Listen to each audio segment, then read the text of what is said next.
quick going back with another banger video. Okay, how was you doing yesterday? How are you doing today? Well, it doesn't matter because today is going to be a good day. Anyway, y'all know it's getting around that time for the seniors to be graduating, and I'm trying not to get emotional because my little sister, my little bean, is graduating this year. Can you believe it? I'm old. Like, I'm old. How was my little sister graduating, like, from high school? But, y'all, I know the emotions are flying. So, being the nice, person I am, and I wish I had somebody to do this for me before I went, I am going to be giving advice for all of my seniors going to college, and we're not gonna forget about the juniors becoming seniors this year. So I'm gonna give advice to them too. Half of these will be mine, and then the other half is going to be from when I did a poll on Facebook and I did a poll on Instagram. Then I'll also ask some of my close friends to give me some advice they wish they had, or some advice to the kids that they want to give. So without further ado, let's get into this video, boo.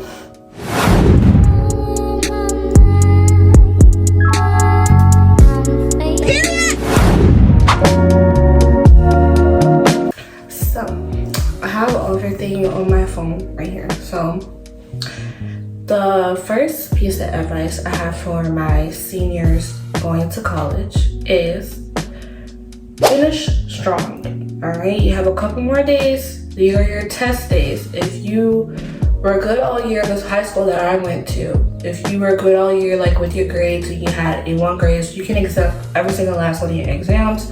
You ain't gonna show up to school, okay? But if you're not that fortunate and you had a little trouble this year, which is, that's fine, it's cool, all right? I graduated with a 2.9 GPA, all right? Still got a full ride scholarship to college, okay? So it's fine, it's okay. But you still need to finish strong on all your exams. Blow those tests out the water, pray before you do them, and make sure you study. Next piece of advice, if you haven't done so already, I want you to piece together a general idea of what you want your career to be. You don't have to have a set career, career that you want to go to. Career job that you want to go to. So say your general idea of career, mine is education, like childhood education. So dealing with little kids, early childhood education. So that's my roundabout career.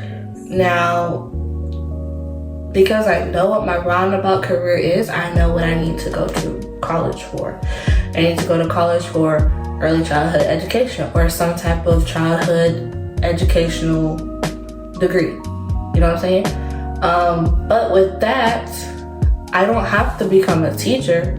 I could work in a daycare, or I could start my own daycare, or I could start my own, in-house school or in-building school. I could branch out and become a tutor just on the side. That's something I want to do, just to tutor little kids. Or there's different branches for what that broad career idea is. So that way you know what you need to go to school for. You can search it up on Google, you can search it up on YouTube, because there's a lot of people out there who will tell you need to go 9 steps in order to get to the set career job that you choose, when really you may only need to go 4. Okay, number 3. College is not necessary, but education is. So when I was a substitute teacher and I was working like Laney, and it was towards the end of the year, and I had some seniors in the classes that I was substituting for, and I would hear the conversation like, oh my gosh, I don't know what school I want to go to, or if I even want to go to school, but my parents want me to go to school, and blah, blah, blah, blah, blah. College is not necessary. You do not have to go to college but you do have to get an education in order to make it in society, okay? What I mean by that is, if you don't want to go to school, remember that broad idea we was talking about? If you don't want to go to a university or a college, there are trade schools out here. There are like small community schools you can go to. I know some people are going to say, those are community colleges. They're community schools, okay? You can go to a community school. You can go to a trade school. You can teach yourself things and literally get by that way, because some people that I know don't have a license to do stuff, which that is really, I think it's low-key illegal, but if you don't get caught, you know, and if you know what you're doing, so you can teach yourself things and use that as a trade, and you can get your LLC, and then you can start your own business off of something that you either taught yourself or something you went to trade school for. Or if you are in a family where, you know, your aunties and uncles know a trade like construction, electrical work, doing hair, doing makeup, doing nails, I'm trying to think of other things, cooking, things like that, and they know it like the back of their hand, sit with them. It's okay to sit with your aunties and uncles and your mommy and dad. It's not non-cool. You trying to make a living and you trying to get money. So it's okay to sit with them and have them teach you things, okay? And you're learning stuff for free. You don't have to pay to go to a university or a college or a trade school. You're learning something for free and you're doing it that way. Oh, okay, so this kind of ties along with the parent thing. Go with your ideas and your thought processes first. Don't let outside people or even your parents or your family members deter you for what's on your heart and what's in your dreams for you to do. If you want to be a marine biologist, go be a marine biologist. Don't let anyone tell you, oh, that's too expensive, or oh, that's a lot of school. Do you think you can go make it through that, or blah, blah, blah, blah, blah. Go be a marine biologist. If you want to sit at home and play video games and make it on Twitch or YouTube, grind and make it on Twitch or YouTube. Like, do what you want to do. If you want to start your own hair business, but you have people saying, oh, you don't have no clients, you ain't nobody gonna let you do their hair, blah, blah, which is true. People are not gonna trust a newcomer who needs to practice on their hair. So invest in a mannequin. Or if you have friends, ask your girlfriends, like, hey, let me practice on your hair. If they're a real one, they'll be like, okay, it's a free hairstyle, you're getting it for free, and I'm practicing. Who knows, it might turn out great. You know what I'm saying? So go with your first thoughts, your first ideas first. Then your plan B or your plan C or your plan D can be some ideas that your parents put into the pot. But let them be last. Do what makes you happy first. Because you ain't never, if you in a career that you're happy about and you love, you'll never work a day in your life. But if you're in a career that you don't like and you're just there because your mother told you to be there or your father told you to be there, you're already gonna be dead before you're dead. So do what you want to do first. No vision or dream is too big or too small. If you want to own 13 Rolls Royces by the time you're 28 years old, grind to do that. Pray about it. Write it down. Manifest it. There's nothing, if you got him with you, there's nothing that's too big or too small. So there's no vision or dream that's too big or too small. If you just want to go to school to take like a cooking class and own your own little bakery shop on the corner in a little country bumpkin town, own your own little cottage with a babbling brook or whatever and some cows or whatever, that's your small dream, okay? Do you. That's your dream. If you just want to be a stay-at-home mom, like I do, my dream is to be a stay-at-home mom and to be able to take care of my kids, take care of my husband, us go on trips and stuff like that whenever we feel like it, whenever we want to. That's my dream. So if that's what you want to do, then do that. Okay. So the next thing, I forgot, I don't know what number we're on, but the next thing is I put on here, which now that I'm reading it, I know there are some people who aren't religious or who just don't believe in that kind of thing.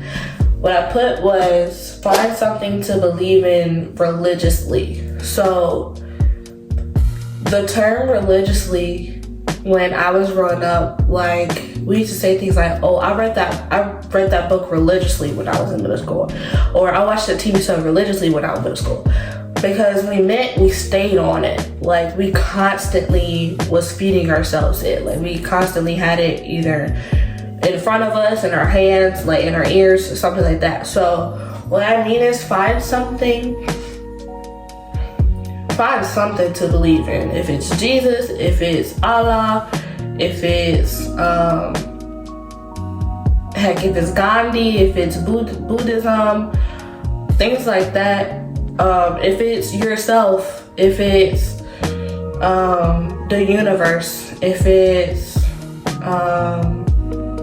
whatever else that you can believe in, that you can, like, it gives you the strength to keep pushing, and it's something or someone that you can talk to, and it'll make you feel like, okay, I can do this.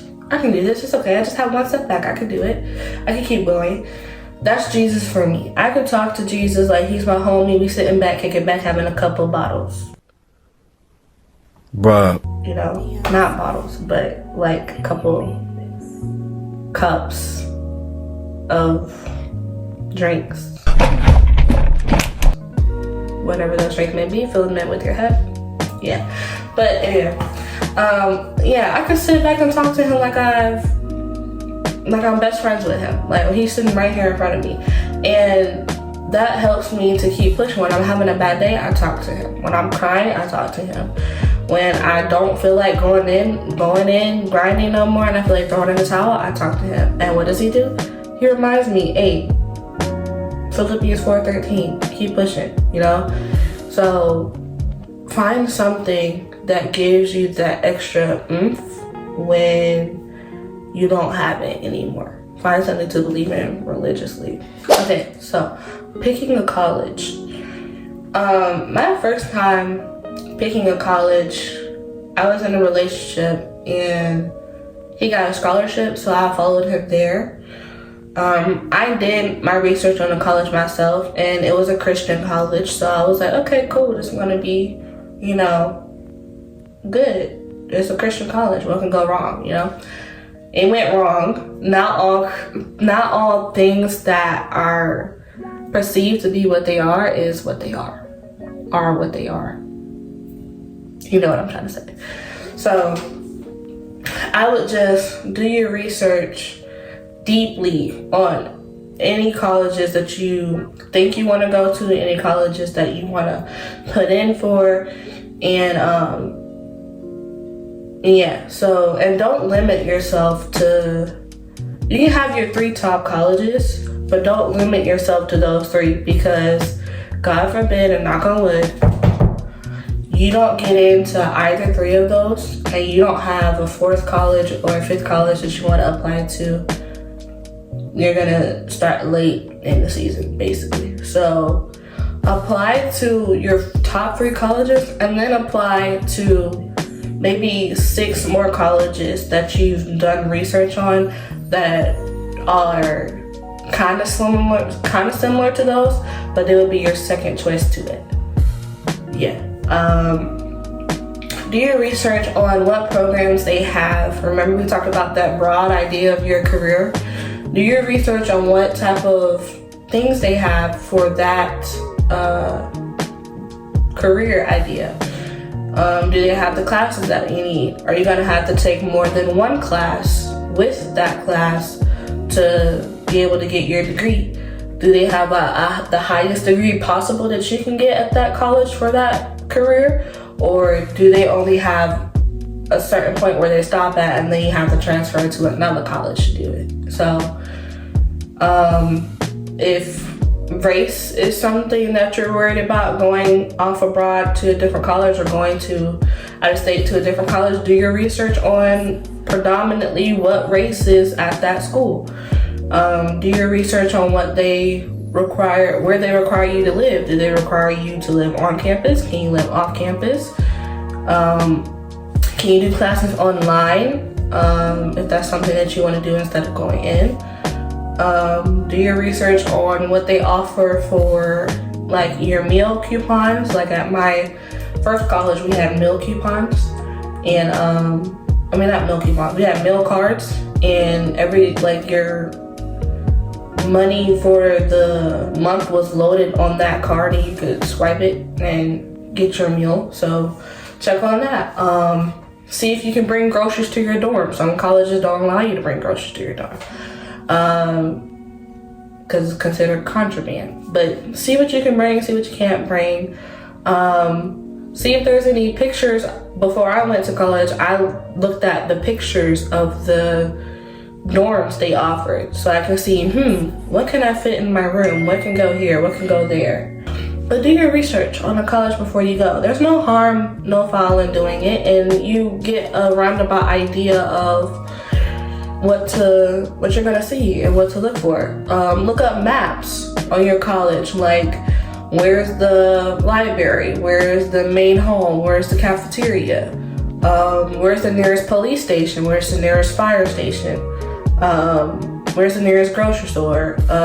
Fun stuff to do around the college. You're not gonna want to stay cooped up in your room all the time. Figure out where there's like a coffee shop or something that you might want to go study at, because you're not want to go to the library all the time. Sometimes you want to get out of the schoolyard, See if there's a curfew. See if, you get your little boyfriend or whatever. See if y'all could be in the same dorm room, because some colleges, like the colleges I went to, the Christian college I went to, girls cannot be in the boys' dorm room, boys cannot be in the girls' dorm room.